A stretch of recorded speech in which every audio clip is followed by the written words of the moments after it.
এক গ্রামে মাধবী নামের এক মহিলা থাকত। তার দুই মেয়ে ছিল। মাধবীর এক মেয়ে ছিল অন্ধ আর এক মেয়ে ছিল পঙ্গু। যে কারণে মেয়েদের বিয়ের জন্য মাধবী কোনো পাত্রই খুঁজে পাচ্ছিল না। সারাদিন অন্যের বাড়িতে দিনমজুরের কাজ করে মাধবী সন্ধ্যায় বাড়ি ফিরে আসে।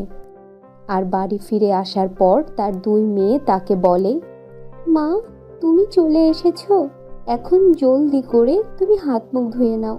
আমরা খাবার রান্না করেই রেখেছি, সবাই মিলে একসাথে খাবার খাবো। মেয়ে পুনমের কথা শুনে মাধবী হাত মুখ ধুয়ে নেয়। তারপর সে তার মেয়েদেরকে নিয়ে একসাথে খাবার খেতে বসে। মা, ঘরে টুকটাক যা কিছু ছিল তাই দিয়ে আমরা দুই বোন আজকে রান্না করে ফেলেছি, কিন্তু এখন ঘরে আর কোনো খাবার নেই। হ্যাঁ মা, আর বাড়িওয়ালাও বাসা ভাড়া নেওয়ার জন্য এসেছিল। উনি আমাদেরকে ধমকি দিয়ে গেছে, যদি আমরা সময় মতো বাসা ভাড়া না দেই তাহলে নাকি বাড়িওয়ালা আমাদেরকে ঘাড় ধাক্কা দিয়ে বের করে দিবে। এই সব কথা শুনে মাধবী একটু চিন্তায় পড়ে যায়। মারে, তোরা কোনো চিন্তা করিস না, কাল আমি তোদের জন্য কোনো না কোনোভাবে বাজার করে নিয়ে আসবো। এই কথা বলে মাধবী তার মেয়েদেরকে শান্ত তো করে দেয়, কিন্তু ভিতরে ভিতরে সে অনেক পেরেশানির মধ্যে পড়ে যায়। রাতের বেলা মেয়েরা ঘুমিয়ে পড়লে মাধবী ঘরের মধ্যে পায়াচারি করতে থাকে আর ভাবতে থাকে কিভাবে সব কিছু জোগাড় করবে। আমার মেয়েগুলো বড় হয়ে গিয়েছে, আমার এখন ওদেরকে বিয়ে দিতে হবে, কিন্তু মেয়েদের বিয়ে দেওয়ার জন্য আমার কাছে তো একটা টাকা কড়িও নেই। তার ওপর ঘর চালানোর জন্য সংসার খরচ জোগাড় করাও অনেক কঠিন হয়ে পড়েছে। এত কিছু আমি কিভাবে একা একা সামাল দিব, কিভাবে সবকিছু জোগাড় করব, আমার মাথায় তো কিছুই ঢুকছে না। একদিকে মাধবী খেতে দিনমজুরের কাজ করে ঘর চালানোর চেষ্টা করতে থাকে, অপরদিকে সে তার মেয়েদের বিয়ের জন্য ভালো পাত্রর খোঁজ করতে থাকে। মাধবীরা গরিব থাকার কারণে কেউ তার মেয়েদেরকে ছেলের বউ বানাতে রাজি হয় না। একদিন মাধবীর বাড়িতে এক পণ্ডিত মশাই আসে। বন্ধুরা, তোমরা তোমাদের নাম কমেন্ট বক্সে কমেন্ট করে জানাও, কারণ তোমাদের নাম দিয়েই তৈরি হবে আমাদের পরবর্তী কার্টুন ভিডিও। আর সে মাধবীকে বলে, আরে মাধবী বোন, কেমন আছেন আপনি? আমি আপনার মেয়েদের জন্য বিয়ের পাত্রের সন্ধান এনেছি। আপনার মেয়েদের জন্য আপনি ঠিক যেমন পাত্র খোঁজ করছিলেন, ঠিক তেমন পাত্রের সন্ধানই আমি পেয়েছি আপনার মেয়েদের জন্য। পণ্ডিত মশাই, সবকিছুই তো বুঝলাম, তবে আপনি আমাকে এটা বলুন, ছেলে পক্ষকে বিয়ের জন্য কি কি দিতে হবে? আপনি তো আমার অবস্থা সবটাই জানেন, আমি কতটা গরিব। মাধবী বোন, আপনি কোনো চিন্তা করবেন না, ছেলে পক্ষকে বেশি কিছু দিতে হবে না, শুধু 5 ভরি করে স্বর্ণ দিতে হবে। আর আপনি তো জানেনই, আপনার এই ল্যাংড়া আর অন্ধ মেয়েকে বিয়ে করার জন্য কোনো ছেলেই রাজি হয় না। যদি আপনি মেয়েদের বিয়ে দিতে চান, তাহলে তো আপনাকে 5 ভরি করে স্বর্ণ দিতেই হবে। পণ্ডিতের কথা শুনে মাধবীর পায়ের নিচে থেকে মাটি সরে যায়। 5 ভরি স্বর্ণ? এসব আপনি কি কথা বলছেন পণ্ডিত মশাই? ঘরে আমার খাওয়ার জন্য একটা দানা পানি পর্যন্ত নেই, আর এই দিকে আপনি 5 ভরি স্বর্ণ দেওয়ার কথা বলছেন? আরে আরে, যদি আপনার কাছে পয়সাও না থাকে, তাহলে আপনি আপনার ল্যাংড়া আর অন্ধ মেয়েকে ঘরেই বসিয়ে রাখেন। যান, মেয়েদের বিয়ের কথা মাথা থেকে ঝেড়ে ফেলুন, কারণ এরকম মেয়েদেরকে বিয়ে করার জন্য ভালো কোনো ঘরের ছেলেরা তো আসবে না। এই কথা বলে পণ্ডিত সেখান থেকে চলে যায়। তারপর মাধবী অনেক মন খারাপ করে হতাশ হয়ে যায়, আর ভাবতে ভাবতে সে বাড়ি থেকে বের হয়ে নদীর ধারে চলে আসে।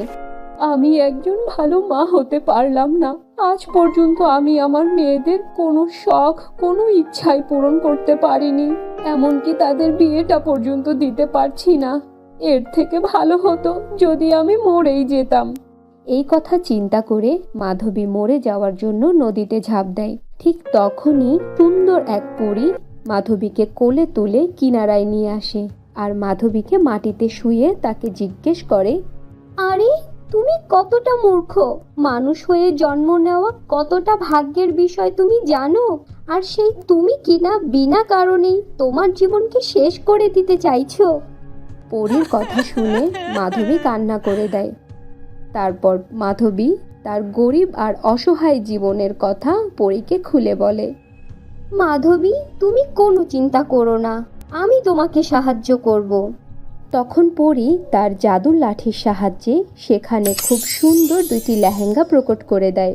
মাধবী, এই লেহেঙ্গা দুইটি নাও। তবে এগুলো কোনো সামান্য লেহেঙ্গা নয়, এগুলো হলো জাদুর লেহেঙ্গা। এই জাদুর লেহেঙ্গা দুইটি তুমি তোমার দুই মেয়েকে পরিয়ে দিও। তারপর এই জাদুর লেহেঙ্গার কামাল দেখবে তুমি, আর তোমার দুই মেয়েও একদম সুস্থ হয়ে যাবে। এই কথা বলে পরী সেখান থেকে অদৃশ্য হয়ে যায়। তারপর মাধবী সেই জাদুর লেহেঙ্গাগুলোকে তুলে নেয় আর বাড়িতে আসে।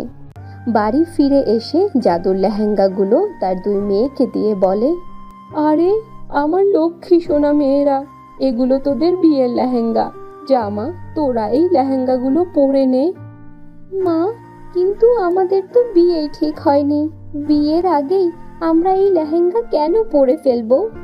আরে আমার পাগলি মেয়ে, এটা তো তুই লেহেঙ্গা পরার পরেই টের পাবি। তারপর মাধবীর কথা মতো তার দুই মেয়ে সেই জাদুর লেহেঙ্গা পরে ফেলে।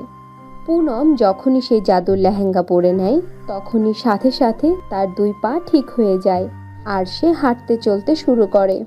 অপরদিকে নিশি যখন লেহেঙ্গা পরে, সাথে সাথেই তার চোখের আলো ফিরে আসে আর সে সব কিছুই দেখতে পায়। মা, এই লেহেঙ্গা পরার সাথে সাথে দেখছি আমার দুই পা একদম ঠিক হয়ে গিয়েছে। দেখো মা, দেখো, হি হি হি। আর আমি এখন নিজের পায়েও হাঁটতে পারছি। হ্যাঁ মা, আমিও সব কিছু দেখতে পারছি। মা, আমার তো বিশ্বাসই হচ্ছে না, এখন আমিও দুনিয়ার সব কিছু দেখতে পারবো। মা, আমি তোমাকে দেখতে পারছি। মেয়েদের এত খুশি দেখে মাধবীর চোখে পানি চলে আসে আর সে তার মেয়েদেরকে বুকে জড়িয়ে ধরে বলে, আমার সোনা মানিকেরা, এই লেহেঙ্গা কোনো সামান্য লেহেঙ্গা নয়, এগুলো জাদুর লেহেঙ্গা। মাধবী এই কথা বলার সাথে সাথে সেই লেহেঙ্গাগুলো থেকে সোনার পয়সা আর হীরা ঝরে পড়তে থাকে। মা, মা, এই দিকে দেখো, আমার লেহেঙ্গা থেকে তো সোনার পয়সা ঝরে পড়ছে। হ্যাঁ মা, আর আমার লেহেঙ্গার ভেতর থেকে তো এত এত হীরা ঝরে পড়ছে। এ তো দেখছি সত্যি সত্যি জাদুর লেহেঙ্গা। জাদুর লেহেঙ্গার এই চমৎকার দেখে মা মেয়ে তিনজনই খুব অবাক হয়ে যায়। তখন মাধবী তার দুই মেয়েকে সব কথা খুলে বলে। জলপরি আমাকে মরে যাওয়ার হাত থেকে বাঁচিয়েছে রে মা, আর আমাকে এই জাদুর লেহেঙ্গা দুইটা উপহার দিয়েছে। মা, সেই পরীকে অনেক অনেক ধন্যবাদ, উপরওয়ালা তার মঙ্গল করুক। কিন্তু মা, তুমি আমাদেরকে ছেড়ে কিভাবে মরে যাওয়ার কথা ভাবলে? এমনিতেই আমাদের বাবা আমাদেরকে ছেড়ে চলে গিয়েছে। হ্যাঁ মা, তুমি ছাড়া আমাদের এই পৃথিবীতে আর কেউ নেই। তুমি এমন চিন্তা তোমার মাথায় আনলে কিভাবে মা? আমাদেরকে ওয়াদা করো মা, আজকের পর থেকে আমাদেরকে ছেড়ে তুমি আর কোথাও যাবে না। কথা দাও মা। আমার লক্ষ্মী মেয়েরা, আমি তোদেরকে ওয়াদা করছি, আজকের পর থেকে আমি এমনটা আর কখনো করব না। এই কথা শুনে মাধবী দুই মেয়েকে খুশিতে তার বুকে জড়িয়ে ধরে। অপরদিকে সেই পণ্ডিত আবার মাধবীর বাড়িতে আসে আর তাদেরকে বলে, আরে আরে, আমি কোনো স্বপ্ন দেখছি না তো? আপনার ল্যাংড়া মেয়ে তো দেখছি চলাফেরা করতে পারছে, আর আপনার যেই মেয়ে অন্ধ ছিল সেও তো দেখছি চোখে দেখতে পারছে। আরে বাহ, এ তো চমৎকার হয়ে গেল। আপনার দুই মেয়ে তো দেখি স্বর্গের অপ্সরাদের মতো সুন্দরী হয়ে গিয়েছে। মানে অবশ্য আমি আপনার মেয়েদের জন্য অনেক বড় ঘর থেকে বিয়ের সম্বন্ধ এনেছিলাম, আর খুশির কথা হচ্ছে তারা যৌতুক হিসেবে কোনো কিছুই চায় না। কি সত্যি বলছেন পণ্ডিত মশাই? যদি এমনটাই হয় তাহলে এখানে আমি আমার মেয়েদের বিয়ে দিতে রাজি আছি। পণ্ডিত দুই পরিবারের মধ্যে বিয়ের কথাবার্তা করিয়ে দেয়, আর মাধবীরও তার মেয়েদের জন্য ছেলে পছন্দ হয়। সে তার দুই মেয়ের বিয়ে অনেক ধুমধাম করে দেয়। বিয়ের পরে যখন দুই মেয়ের বিদায়ের সময় হয় তখন মাধবী তাদেরকে বলে, আমার লক্ষ্মী সোনা মেয়েরা, পরি তোদের জন্য এই লেহেঙ্গা দিয়েছিল, আর এই লেহেঙ্গা পরেই তোদের বিয়ে হয়েছে। আর বিয়ের পরে এখন এই লেহেঙ্গাগুলো সব সময় তোদের কাছেই রাখিস মা। এই জাদুর লেহেঙ্গাগুলো পরবর্তী সময়ও তোদের কাজে আসবে। কিন্তু মা, এই লেহেঙ্গাগুলো আমাদের থেকে বেশি তোমার প্রয়োজন। আমরা চলে যাওয়ার পরে তুমি কিভাবে চলবে? একা একা কিভাবে থাকবে? আরে না না রে মা, এগুলো তোদের জিনিস, তোদের কাছেই রেখে দে। আর আমি যাই করি না কেন, আমার নিজের গায়ের জোরেই করব, আমার পরিশ্রম দিয়েই করব। এই লেহেঙ্গাগুলো তোরা তোদের কাছে সব সময় যত্ন করে রাখবি। যখনই তোদের কোনো প্রয়োজন হবে তখনই লেহেঙ্গাগুলো তোদের কাজে আসবে মা। এই কথা বলে মাধবী তার দুই মেয়েকে বিদায় দিয়ে দেয়। তারপর দুই মেয়ে শ্বশুর বাড়িতে সুখে শান্তিতে জীবন কাটাতে থাকে। অন্যদিকে মাধবীও তার নিজের জন্য একটি ছোট্ট জমি কিনে নেয় আর সেই জমিতে ফসল চাষ করতে থাকে। সেদিনের পর থেকে মাধবী খুশি খুশি তার জীবন কাটাতে থাকে। তো বন্ধুরা, এই ছিল আমাদের আজকের গল্প। আশা করি গল্পটি তোমাদের কাছে খুব ভালো লেগেছে। ভালো লাগলে আমাদের আজকের গল্পটিতে একটি লাইক দাও, কমেন্ট করো আর তোমার বন্ধুদের সাথে শেয়ার করো। আর যদি আমাদের চ্যানেলে নতুন হয়ে থাকো তাহলে আমাদের চ্যানেলটি সাবস্ক্রাইব করে পাশে থাকা বেল নোটিফিকেশন অন করে দাও। তো দেখা হচ্ছে পরবর্তী ভিডিওতে। ততক্ষণ পর্যন্ত ভালো থাকো, সুস্থ থাকো। আল্লাহ হাফেজ।